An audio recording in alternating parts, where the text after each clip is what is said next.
গাছকে যদি আমরা কম্পেয়ার না করে তাদেরকে আমরা সাপোর্ট দিই যে মাটিটাকে ধরে তারা নিজের বাচ্চার সাথে অন্য বাচ্চার খুব ইজিলি তুলনা করে। এডুকেশনের কথা বলি, একটা বাচ্চা যেরকম শুনে তাড়াতাড়ি শিখে নেয়, আবার একটা বাচ্চা হয়তো দেখে তাড়াতাড়ি আমরা এভাবে পজিটিভ একটা এনভায়রনমেন্ট ক্রিয়েট করি, পজিটিভ ডিসকাশন করি, অ্যাপ্রিসিয়েট করি সেই বাচ্চা, তখন এটা কম্পারিজন হচ্ছে না, তখন তাদের মধ্যে জেলাসি ক্রিয়েট হচ্ছে না। তখন আমরা তো আমাদের বাচ্চার ভালোই চাই, সময় এটা ছিল, আমাদের সময় সেটা ছিল, তোমাদের সময়, কারণ অলমোস্ট 2-3টে যুগ পেরিয়ে এসছে আমাদের ছোটবেলার সাথে এখনকারদের বাচ্চা।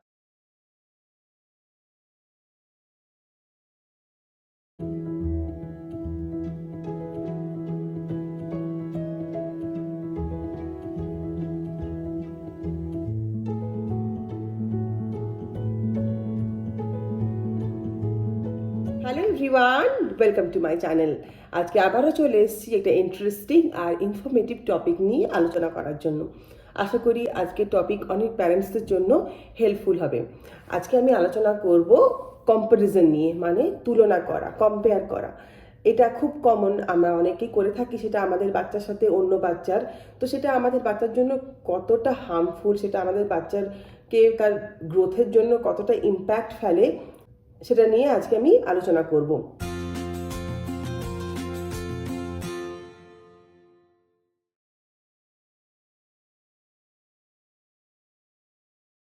অনেক সময় এটা দেখা যায় যে প্যারেন্টসরা তার নিজের বাচ্চার সাথে অন্য বাচ্চার খুব ইজিলি তুলনা করে। মানে অন্য কোনো বাচ্চা যদি কোথাও ভালো পারফর্ম করছে, তার সেই যদি কিছু জায়গায় বেস্ট তার করছে, তখন অ্যাজ এ প্যারেন্ট অনেকেরই মনে হয় যে আমার ছেলে বা আমার মেয়ে সেটা কেন করছে না। আর সেটা যদিও খুব ন্যাচারাল হয়, কারণ অবভিয়াসলি আমরা আমাদের ছেলেমেয়েকে খুব ভালোবাসি, আমরা চাই আমাদের ছেলেমেয়েরাও বেস্ট করুক, তারা খুব ভালো করুক, তারা প্রোগ্রেস করুক। কিন্তু যখন সেই কম্পারিজনটা চলে আসছে, সেটা ফাইনালি কোনো পজিটিভ ইম্প্যাক্ট ফেলছে না। আমরা তো আমাদের বাচ্চার ভালোই চাই, কিন্তু যদি আমরা কম্পেয়ার করি আমাদের বাচ্চার সাথে অন্য বাচ্চার, সেই কম্পারিজনটা আমাদের বাচ্চার জন্য হার্মফুল, সেটা আমাদের বাচ্চার জন্য মোটেও ভালো না। তো অনেক সময় কি হয়, অনেক অনেক বাচ্চা ছোটোবেলায় খুব ভালো পারফর্ম করে, আবার অনেক বাচ্চা আছে ছোটোবেলায় তারা মিডিয়াম থাকে, স্টাডিতে সব কিছুতে থাকে, সব কিছুতে, কিন্তু যখন তারা বড় হয় তখন তারা খুব ভালো গ্রো করে, খুব ভালো তাদের যেটা ফিল্ড সেখানে তারা পারফর্ম করে। তো পেশেন্সটা খুব ইম্পর্টেন্ট, যেটা আমাদের প্যারেন্টসদের মধ্যে ডেভেলপ করাটা খুব জরুরি। কারণ আমরা সবসময় ইমিডিয়েট রেজাল্ট চাই, ইমিডিয়েট রেজাল্টটা কখনোই পাওয়াটা পসিবল না। সবসময় পেশেন্সটা খুব ইম্পর্টেন্ট। যদি আমরা আমার বাচ্চার উপর ট্রাস্ট করি, তাকে ঠিক তার প্রয়োজন মতো গাইড করি, তাহলে আমাদের বাচ্চাদেরকে আমরা যদি এনকারেজ করি, তাহলে তারাও ঠিক জায়গায় পারফর্ম করবে, তারাও ঠিক জায়গায় তাদের বেস্ট করবে। তো তো আমরা কিভাবে আমাদের বাচ্চাকে গাইড করতে পারি, কীভাবে বাচ্চাকে আমরা সে যেটাতে ভালো সেটাতে তাকে আমরা সাপোর্ট করে এগিয়ে নিয়ে যেতে পারি, সেটা কিভাবে সম্ভব? সেটা সম্ভব তখনই যখন আমরা আমাদের বাচ্চাকে চিনতে শিখবো, যখন আমরা আমাদের বাচ্চার সাথে টাইম স্পেন্ড করব। কারণ প্রত্যেকটা বাচ্চা হচ্ছে ইউনিক, প্রত্যেকটা বাচ্চার নিজের কিছু না কিছু কোয়ালিটি আছে। এটাই হচ্ছে যে নেচার। কারণ আমরা যদি নেচারের মধ্যে দেখি, প্রত্যেকটা জিনিস কিন্তু ইউনিক, প্রত্যেকটা জিনিস হচ্ছে beautiful in its own way. যেমন আম গাছের মধ্যে যেমন আমই ধরে, আবার জাম গাছের মধ্যে যেরকম জামই ধরে। আমরা এটা এক্সপেক্ট করতে পারি না যে জাম গাছের মধ্যে আম ধরবে বা আম গাছের মধ্যে জাম ধরবে, নট এট অল পসিবল। কিন্তু যে জিনিসটা যেভাবে গ্রো হচ্ছে, যে জিনিসটা থেকে আমরা যেটা পাচ্ছি, সেটা সেইভাবেই সুন্দর, সেটা সেইভাবেই বিউটিফুল, আর আমরা সেইভাবে সেটাকে অ্যাকসেপ্ট করি।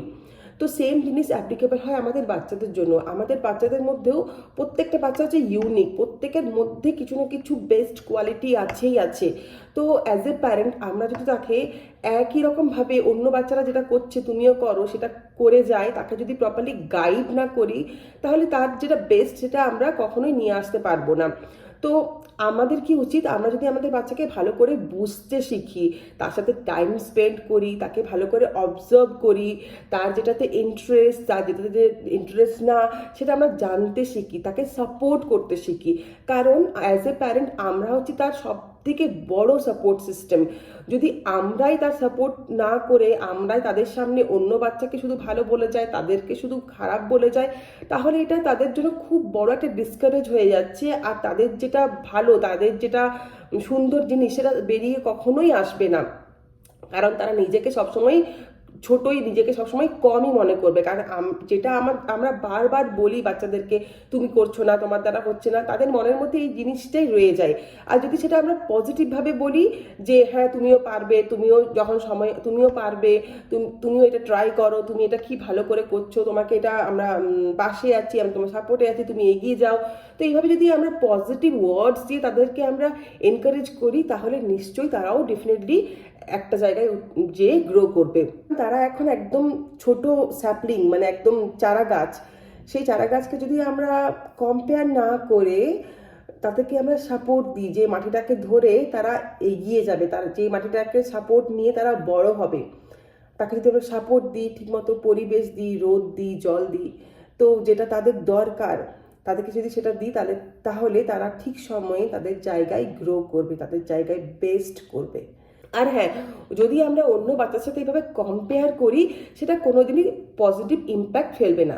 কিন্তু যদি ক্লাসে বা অন্য কোথাও তার সমবয়সী বাচ্চারা খুব ভালো পারফর্ম করলো, কিছু ভালো করলো, সেটা যদি আমরা বাড়িতে একটা পজিটিভ একটা এনভায়রনমেন্ট ক্রিয়েট করি, পজিটিভ ডিসকাশন করি, অ্যাপ্রিসিয়েট করি সেই বাচ্চাকে, তখন এটা কম্পারিজন হচ্ছে না, তখন তাদের মধ্যে জেলাসি ক্রিয়েট হচ্ছে না, তখন হবে এটা ইনফ্লুয়েন্স। কারণ কম্পারিজন আর ইনফ্লুয়েন্স দুটোর মধ্যে অনেকটা পার্থক্য আছে। তো যদি আমরা কোনো বাচ্চা ভালো করলো, সেটাকে যদি আমরা আমাদের বাচ্চারাও সেইভাবে ভালো করুক, তারাও এটাতে এনকারেজ হোক, তো সেখান থেকে আমরা যদি পজিটিভ কথা বলি, সেটা আমাদের বাচ্চাকে ইনফ্লুয়েন্স করবে। সেও আস্তে আস্তে হয়তো তার নিজের বেস্ট দেওয়া বা নিজের যেটা ভালো করার, তার নিজের পারফর্ম ভালো করার সে চেষ্টা করবে। এভাবে বাচ্চার যদি স্পোর্টসে ইন্টারেস্ট থাকে বা মিউজিকে ইন্টারেস্ট থাকে বা ক্রিয়েটিভিটিতে ইন্টারেস্ট থাকে, আমরা তাকে তার মতো জেনে, তার মতো বুঝে সেই হিসাবে গাইড করতে পারি। কারণ সব ফিল্ডে কিছু না কিছু ভালো করার মতো স্কোপ আছে, ভালো করার মতো চান্স আছে। তো আবার যদি আমরা এডুকেশনের কথা বলি, একটা বাচ্চা যেরকম শুনে তাড়াতাড়ি শিখে নেয়, আবার একটা বাচ্চা হয়তো দেখে তাড়াতাড়ি শেখে, আবার একটা বাচ্চা হয়তো প্র্যাকটিক্যালি কিছু করে তাড়াতাড়ি শেখে। তাই বিভিন্ন স্কুলে different way of methodology use করা হয় বাচ্চাদেরকে শেখানোর জন্য। তো সেটাও যদি আমরা বুঝতে পারি যে আমার বাচ্চা কোনভাবে শিখলে সেটা তার জন্য ইজি হচ্ছে আর সেটা খুব ভালোভাবে সে শিখে যাচ্ছে, সেটাতেও আমরা যদি আমাদের বাচ্চাকে গাইড করতে পারি, সেটাও তার জন্য অনেক বেশি বেনিফিশিয়াল হবে। কারণ আমি যখন স্কুলে পড়াতাম, তখন স্কুলে যেটা লেসন প্ল্যান থাকতো, সেই লেসন প্ল্যানের মধ্যে ডিফারেন্ট মেথোডোলজি ইউজ করার জন্য টিচার্সদেরকে বলা হতো। কখনো বলা হতো যে তোমরা যেটা এক্সপ্লেন করছো তার সাথে সাথে তোমরা ফ্ল্যাশ কার্ড বা পিকচার্স দেখাও। যেরকম অনেক সময় বোর্ডে টিচার্সরা ড্র করলেন, সেটা হয়তো দেখে আমরা তাড়াতাড়ি শিখে গেলাম। আর অনেক কি করে বাচ্চা, আমরা যেটা বলছি সেটা দেখে তাড়াতাড়ি শিখে যায়। আবার অনেক বাচ্চা কি করে যে প্র্যাকটিক্যাল যে এক্সপিরিয়েন্স, মানে তাদেরকে যেটা প্র্যাকটিক্যালি নিজে হাতে করতে হচ্ছে, সেটার দ্বারা তারা খুব তাড়াতাড়ি শিখে যায়। তো আমরা আমাদের বাচ্চা কিভাবে শিখলে তাদের জন্য পড়াশোনাটা ইজি হচ্ছে, তারা খুব ভালোভাবে শিখতে পারছে, বুঝতে পারছে, সেটা যদি আমরা বুঝতে পারি, আমরা সেই হিসাবে যদি আমার বাচ্চাকে গাইড করতে পারি, তা সেটাও আমাদের একটা খুব ভালো সাপোর্ট হবে, যেটা আমরা আমাদের বাচ্চার জন্য করতে পারি। আরেকটা মোস্ট জিনিস যেটা আমরা করে থাকি, যে আমাদের ছোটবেলার সাথে তাদের ছোটবেলার কম্পারিজন।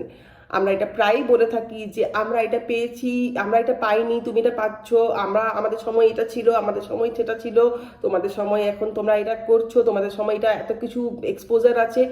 তো অবভিয়াসলি কমন, কারণ অলমোস্ট 2-3টে যুগ পেরিয়ে এসছে আমাদের ছোটবেলার সাথে এখনকারদের বাচ্চাদের ছোটবেলা।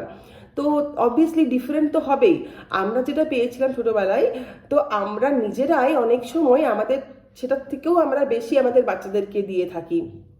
তো তারাই অনেকটা এক্সপোজার বেশি পাচ্ছে, তাদের এই এখন এনভায়রনমেন্টটা অন্যরকম, তখন আমরা যখন ছোট ছিলাম তখন এনভায়রনমেন্টটা অন্যরকম ছিল। তো এভাবে যদি আমরা কম্পেয়ার করি, তাহলে ফাইনালি এটার কোনো আউটপুটই নেই, তাই না? তো এই কম্পেয়ারটার কোনো লজিকই থাকে না। তবে হ্যাঁ, আমরা কি করতে পারি, আমাদের ছোটবেলায় যে আমরা ভ্যালু শিখেছি আমাদের প্যারেন্টসদের কাছ থেকে, যে আমরা ডিসিপ্লিন শিখেছি, যেভাবে আমরা ডিসিপ্লিন মেনটেন করতাম, যেভাবে আমরা আমাদের মা বাবার কাছ থেকে ভ্যালু শিখেছি, অন্য বড়দেরকে রেসপেক্ট করা শিখেছি, সেই সব ভ্যালুজ আমরা ডেফিনেটলি পাস করবো, কারণ সেগুলো ভীষণ ইম্পর্টেন্ট সেগুলো। কিন্তু আমরা কম্পেয়ার করতে পারি না, কারণ তখনের পরিবেশ, তখনের এনভায়রনমেন্ট, তখনের সবাইকার মেন্টালিটি একদম অন্যরকম ছিল, আবার এখনের এখনের সব কিছু অন্যরকম।